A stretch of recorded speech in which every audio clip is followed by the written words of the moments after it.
या कुक्षि विवरे कृत्वा स्वयं रक्षति सर्वतः नमामि जननीं देवीं परां प्रकृतिरूपिणीं कृच्छ्रेण महता देव्या धारितोऽहं यथोदरे तत्प्रसादात् जगद्दृष्टं तन्मातर्नित्यं नमोऽस्तु ते पृथिव्या यानि तीर्थानि सागरादीनि सर्वतः वसन्ति यत्र तां नौमि मातरं भूतिहेतवे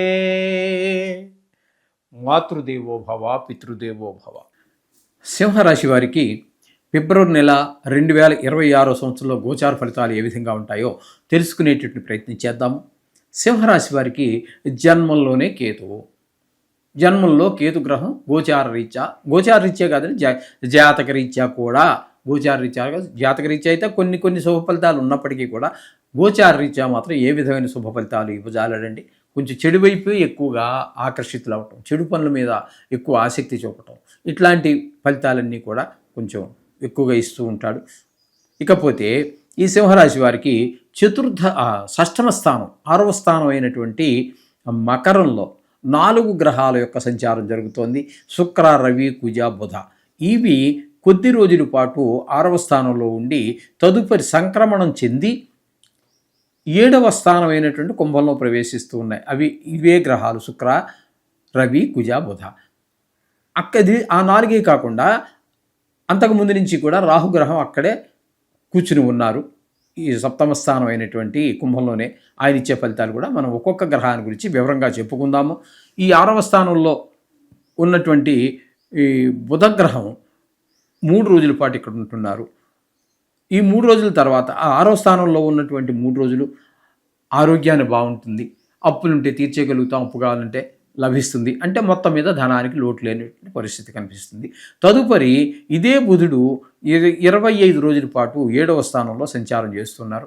భార్యాభర్తల మధ్యన అనుకూలత, అలాగే భాగస్వామ్యంలో వ్యాపారం చేసే వారి మధ్యన ఒక ఏకాభిప్రాయం ఉంటుంది. ఏకాభిప్రాయం ద్వారా చాలా మంచి జరుగుతుంది, భిన్నాభిప్రాయాల ద్వారా చెడ్డే జరుగుతుంది, కానీ మంచి జరగదు. ఇది ఒకటి గమనించుకోవలసినటువంటి విషయం.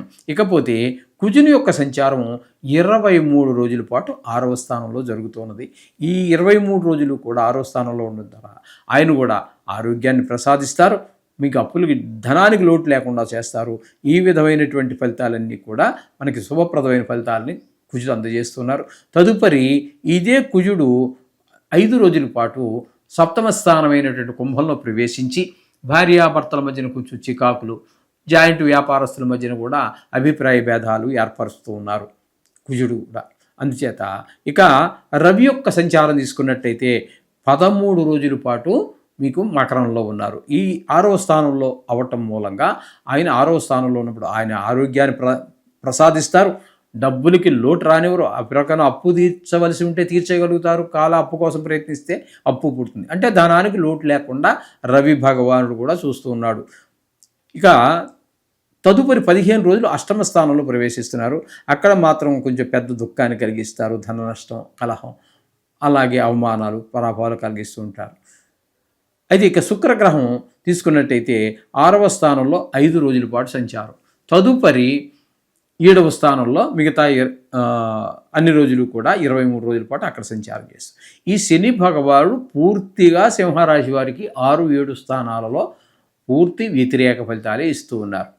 జాయింట్ వ్యాపారస్తుల మధ్యన కానివ్వండి, భార్యాభర్తల మధ్యన కానివ్వండి, ఆరోగ్య విషయంలో కానివ్వండి, ధన విషయంలో కానివ్వండి, శుక్రుడు ఇబ్బంది పెడుతూనే ఉన్నారు. అంచేత ఈ 4 గ్రహాల గురించి మనం చెప్పుకోవలసి వస్తే బుధుడు పూర్తిగా అనుకూలుడు, కుజుడు మనకి 23 రోజులు చాలా ఎక్కువ రోజులు మనకి చాలా శుభప్రదమైన ఫలితాలే ఇస్తూ ఉన్నారు. రవి 13 రోజుల పాటు చాలా మంచి ఫలితాలు ఇస్తూ ఉన్నారు. ఇక బుధుని దగ్గర తీసుకున్నట్టయితే పూర్తిగా శుభుడే, బుధుడు పూర్తిగా 6, 7 స్థానాలలో పూర్తి శుభుడు కాబట్టి ఈ విధమైన ఫలితాలు ఉన్నాయి.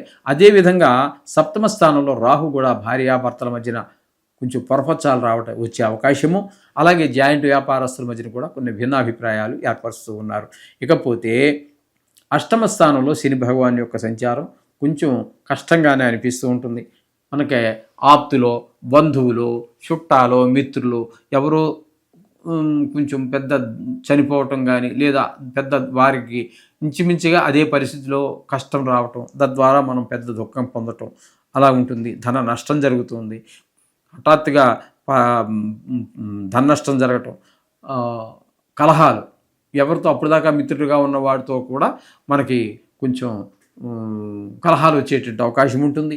కొన్ని సందర్భాల్లో మనకి పరాభవాలు, అవమానాలు ఇవన్నీ జరిగేటట్టు. ఎందుకంటే ఆయుకారకుడైనటువంటి వాడు ఆయు స్థానంలో ఉన్నాడు కాబట్టి కొంత ఈ ఆయువుకు సంబంధించినటువంటి దుర్వార్తలు ఎక్కువ వినే అవకాశం గోచరిస్తూ ఉన్నది. ఇకపోతే మనకి గురువు మాత్రం ఏకాదశి స్థానంలో ఉన్నారండి.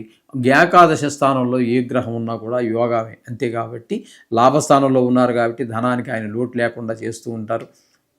అలాగే ధనార్జన బాగుంటుంది. ఏ వ్యవహారం చేసినా కూడా అందులో మనకి నైపుణ్యం ఖచ్చితంగా కనిపిస్తూ ఉంటుంది. ఈ విధమైన ఫలితాలన్నీ కూడా వస్తున్నాయి. ముఖ్యంగా మనం చెప్పుకోవాలి అన్నట్టయితే ఈ సింహరాశి వారికి గురుగ్రహ పూర్తి అనుకూలుడు, అలాగే బుధుడు పూర్తిగా అనుకూలురే, శుక్రుడు పూర్తి వ్యతిరేకి, రవి ఒక సగభాగం అంటే పార్షియల్ అంటే ఫోర్ట్నైట్ పక్షభాగం సగం భాగం 15 రోజుల పాటు ఆయన శుభప్రదంగానే ఉన్నారు.